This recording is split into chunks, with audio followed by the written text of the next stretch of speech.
Now, Stella, you were just telling me you have literally flown in this morning to be here with us. That's right. I came straight from the airport because I was in Oslo, where it was minus 7 degrees. Oh, wow. So complicated packing. Yes. Okay. And what were you doing in Oslo? So I was there because Julian received the Ossietsky Prize, which is given by PEN Norway. Wow. And PEN is an organization that supports writers in prison. And yesterday was the International Day of Writers in Prison. And Julian's a writer as well as a journalist, a publisher, and a political prisoner. And yeah, they awarded him the prize, and I went to collect it. Amazing. That's great. And have you been, is this your first time at Websummit? Yes, it is. I'm very happy to be here. Well, we're delighted to have you. I think there's probably a lot of questions that people are eager to ask. So raise your hand if you have a question, and one of our lovely volunteers will bring a microphone to you. I think we have someone here in the front row. Let's begin there. Hi, my name is Stephanie Costa. I'm from the Brazilian press, Headflow. How important is it to participate in an event that was boycotted for the ex-CEO condemning the war crimes of the state of Israel in Palestine? And do you believe that President Lula will be able to grant political asylum to Julian Assange? Thank you. Well, I'm very grateful to have been invited. And both Julian and I are strong advocates for free speech. WikiLeaks is a free speech publication, and of course Julian is being persecuted and imprisoned because of what WikiLeaks published. And President Lula da Silva has been incredibly supportive, raising Julian's case wherever he can, as I am today. Even at the UN General Assembly, he used his opening speech. You know, this is the one event during every year where the UN comes together in New York and heads of state speak and get together. And during his opening speech, he said Julian has to be freed. This is an attack on freedom of the press globally. And it was a really unprecedented moment where this room full of heads of state of the world just spontaneously started clapping when Julian was mentioned. So we need a lot more of that. We need Julian to be at the top of the talking points of everyone who believes in free speech and free press in every fora, because this is really the fight of our generation for free and open democracy. Thank you. Another question. Don't be shy now. Everyone's arrived. We have a question here.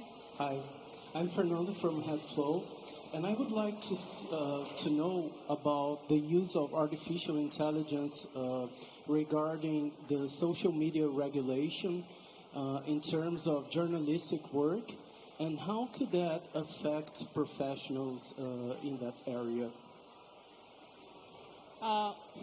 Well, I just last month signed on to something called the Westminster Declaration, which Julian actually signed on to as well, and another 140 people. And the whole idea of it was to have to raise the alarm about how censorship is out of control, and that there's a whole industry of censorship into which technology is integrated, and that we are less and less aware of how censorship even is being implemented from, you know, the Overton window of acceptable positions to those positions even being able to be aired or spread or heard and so on. But I think it's part of a bigger problem in which there is a culture of in which information has been problematized and securitized, and the premise that information is dangerous and that the public needs to be mediated, information needs to be mediated and the public has to be basically treated like infants, creates a huge imbalance. And obviously this is technology plays a key role, and we need a lot of leaders in this area to push back. So, I see a question over here. Thank you. Congratulations to Julian on the Ossietzky Prize, and thank you for visiting Norway, which is my home country. And I just wanted to ask you what awards and recognition like that from organisations like PEN International does for the work and for the work of democracy and freedom of speech. Well, the reality is that when all other legal, political systems fail, these kinds of prizes can be extremely protective and even life-saving. I often think sometimes you see prizes awarded to people who already have a lot of recognition, and it doesn't do much to protect them because they don't need protection. We need to see more prizes and more prizes given to people who are really in need of them, because in a case like Julian's, which is purely political, there's a battle over narrative, and recognition like the Ossietzky Prize. Maybe I should say something about Ossietzky himself.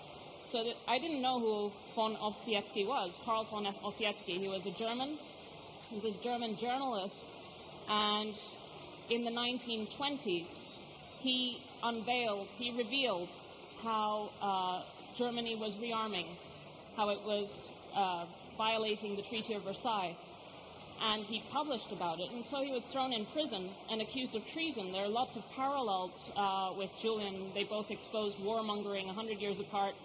And then in 1936, I think, the Nobel Peace Prize was given to Ossietzky, and it was the first time that Nobel Prize became kind of political, and there was a lot of opposition in the Norwegian establishment. The king didn't attend the prize ceremony because it was very, making it uncomfortable for relations with Germany.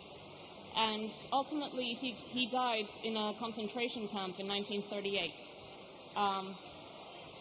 But yes, in you can see the clear parallels with Julian's case.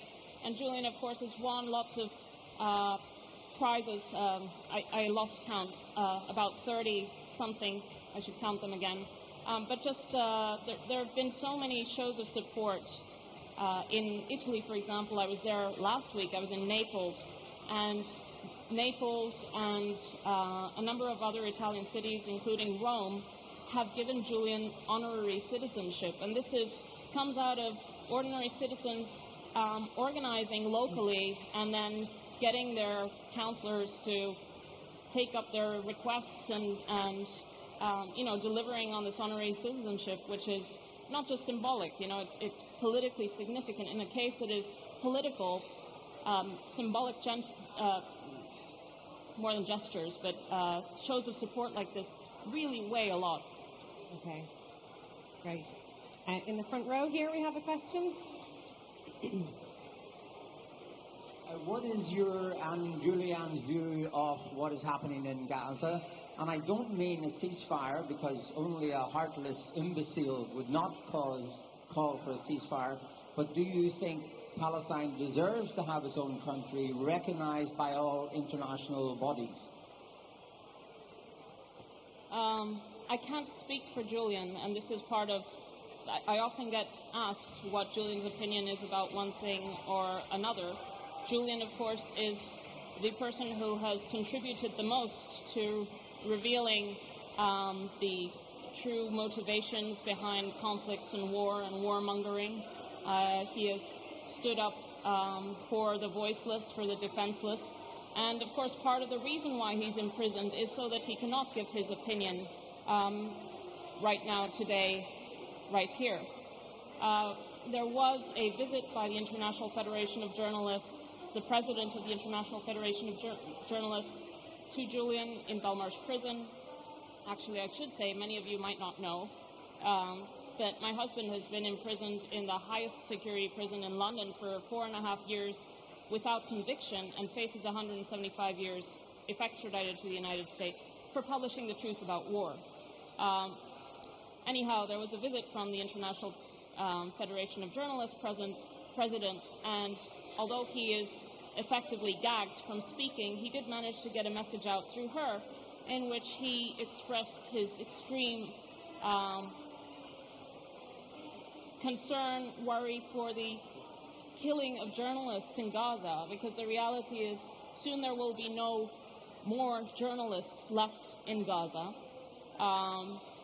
And the ones who are brought in, who are embedded, of course we all know the problem with embedding journalists. This was precisely the way in which the Iraq and Afghan wars were able to be distorted for so many years, and why WikiLeaks had such an enormous impact when WikiLeaks published the Iraq war logs and the Afghan war diaries, because until that point, the journalists that had been on the ground, embedded with the U.S. or allied forces, had been basically steered and would receive their information by Pentagon spokespersons in their Pentagon briefing rooms in the protected zones. And so when WikiLeaks published this information, then the true inner life of the Afghan and Iraqi war came to the fore. And in relation to Gaza, well, that's precisely why they cut off the internet, why they're trying to prevent information from getting out of Gaza. And yeah.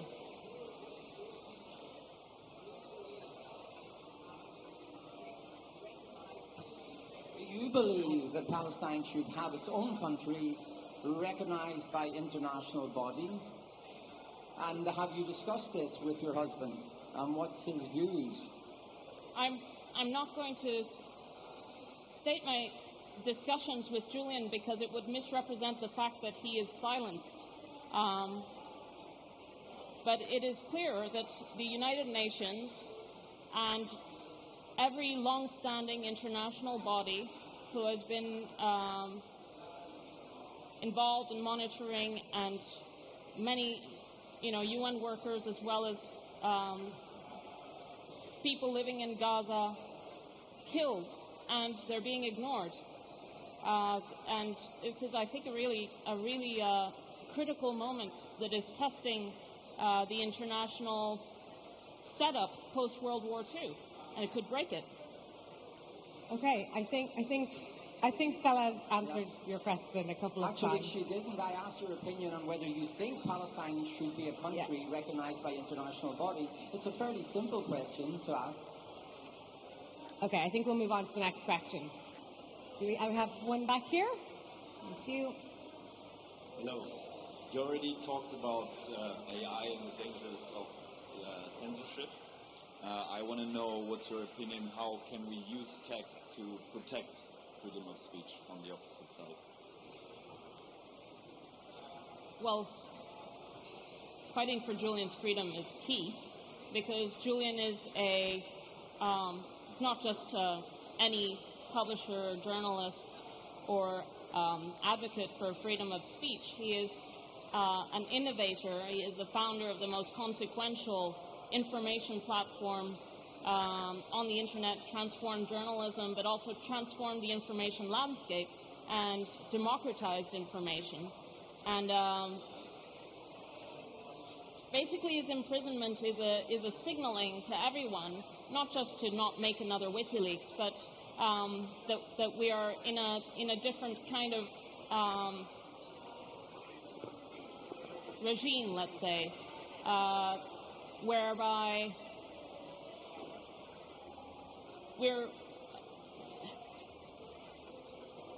if you speak out freely,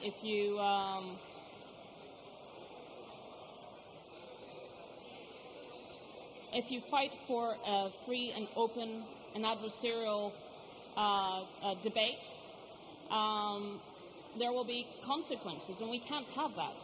And of course, the effect is chilling on a global level. It's not just a legal precedent that's set with Julian's indictment. It is a political and cultural precedent. And of course, if the United States and the liberal Western democracies are not willing to defend their own principles on something like publishing the truth about war crimes, then there is no standard. There are no standard holders. And Julian is a technologist, and he would be much better placed than me to be able to address this issue. But he's a thought leader, and that's partly why he has been imprisoned, because he established a new innovation that was so effective that effectively democratized information and took away the monopoly over information that the media, the legacy media, had at the time, and obviously this had a huge disruptive effect. Thank you. We have a question in the center. I would like to ask, what can we do as individuals to fight and help the freedom of Julius? Thank you. Well, there's a global movement to free Julian. As I said, there are local actions all over the world. I'm not. Italy is very, very active. Germany is very active. In Australia, Julian has about 80 to 90% support from the population. Both sides of politics are saying he should be freed and so on. But it's a political case, and it means it needs a political movement. I mean, a popular movement to keep pushing for his freedom. So I have, there's something called Assange Emergency Toolkit.com. And if you follow me on Twitter, Stella Assange, Stella_Assange, I'm also on Instagram. Keep involved with the case. Obviously, there are a lot of people with a lot of great skills that could be used by the campaign if you're wanting to contribute. And obviously, financial support is always needed, because a huge amount of resources have been spent on putting Julian in prison and defaming him and taking his liberty away, and we need a lot of resources, that's reality, to fight both politically and legally for his release. Great, thank you. We have a question just here. Hi. In the age of misinformation and the rampant spread of that, especially in the current climate, who, in your opinion, do you think is getting it right as far as the bigger media companies, like the New York Times or Al Jazeera? It seems really hard to find the truth because of all the bias and the interest of other parties. Well, I think the trick is to not rely on any one outlet. You know, you have to sample different outlets, understand the conflict of interests that Al Jazeera might have in relation to Qatar, for example, and likewise the BBC and New York Times and so on. I came across a headline from the New York Times from 1945 saying that said no radiation on ground site of Hiroshima. So when we talk about these big newspapers, there was never a golden age, really. Sometimes they've done good reports, like they still do sometimes, and they also do terrible, terrible mistakes. Not mistakes, it's more sinister than that. But I think also support independent journalism. A lot of the top investigative journalists who used to be in the New York Times or The Guardian and so on, you don't find them there anymore, and they've gone independent, but they were also basically laid off because it's not profitable. It gets them in a lot of trouble, and they get scoops that are often. They do publish classified information all the time, New York Times, Guardian, and so on, every day. You read classified information in the newspaper daily. sometimes top secret. But more often, well, most of the time it is because it's an authorized leak. And so they don't, that's because it advances the agenda of the one who authorized the leak. So in independent investigative journalists who have, you can support directly and read directly, who have a track record as, long-standing, serious journalists, and there are, a number of those. But in terms of outlets, I think we just need to be real about the fact that they are,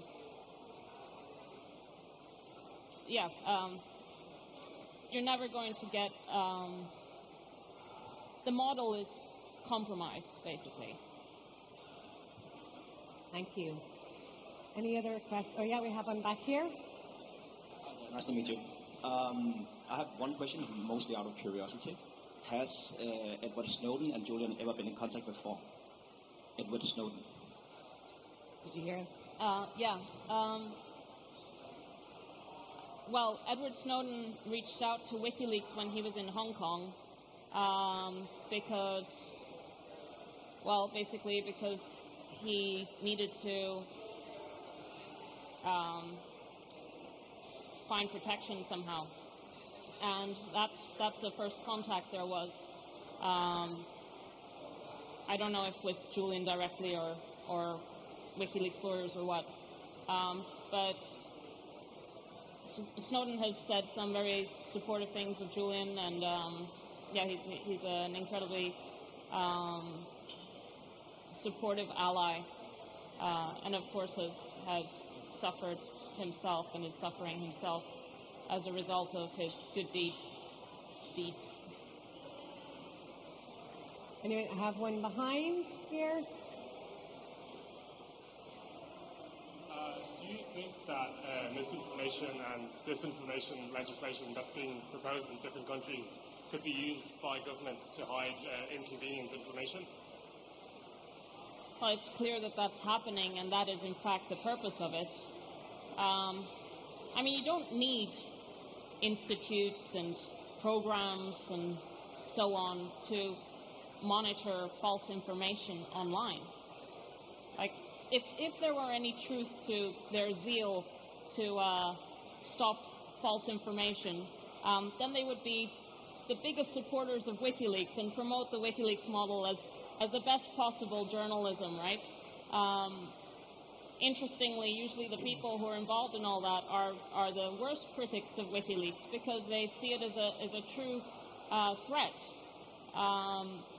WikiLeaks, by the way, has never published a false piece of information. It has a 100% authenticity record, which is unparalleled, unmet by any other organization, publishing organization anywhere. So, of course, what it really is an industry, and the problem is that the, academic institutions and so on that should be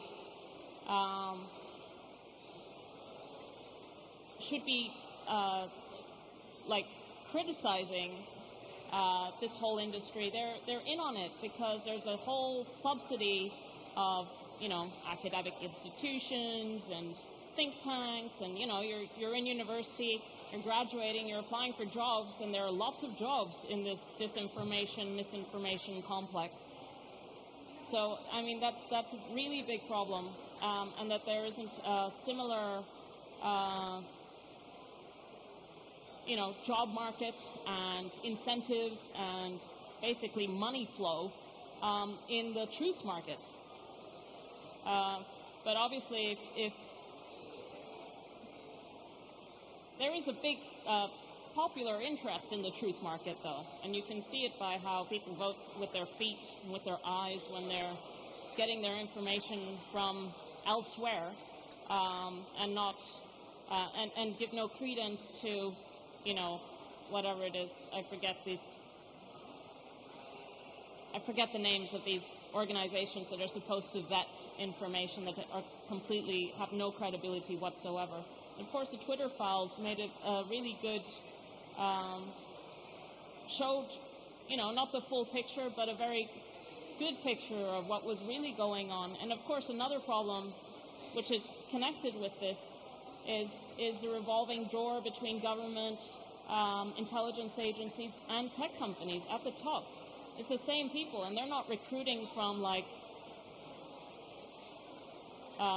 into key positions. You need people from privacy, human rights, journalism, people who are actually have cut their teeth on this stuff, on truth. But rather, if they come from government, if they come from the intelligence agencies, and so on, the incentives are just not right.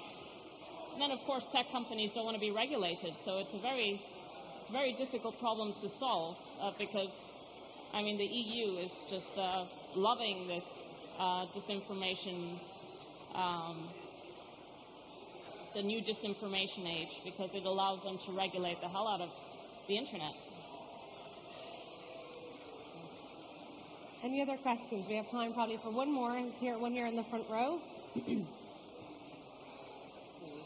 Christina Costa from Germany and Portugal. I would like to know how you would define the difference, being a journalist myself, between the investigative journalists networks which came up after WikiLeaks and why they might be more accepted than what your husband did. Well, I think it depends on what they do. Julian is being basically punished as a deterrent for others to not overstep the line.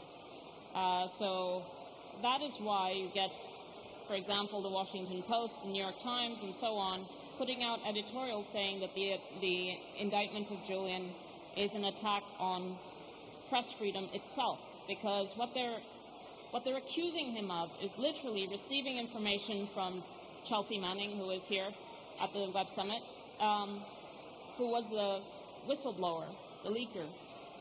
She sent information to Julian or to WikiLeaks, and WikiLeaks possessed it. That's another charge. WikiLeaks possessed the information and transmitted the information, communicated it to the public. So this is the prohibited activity: receiving, possessing, communicating to the public. And of course, this is a blueprint to be able to go after anyone who publishes, receives, possesses information that you think shouldn't have been in the public sphere. So the legal precedent is set.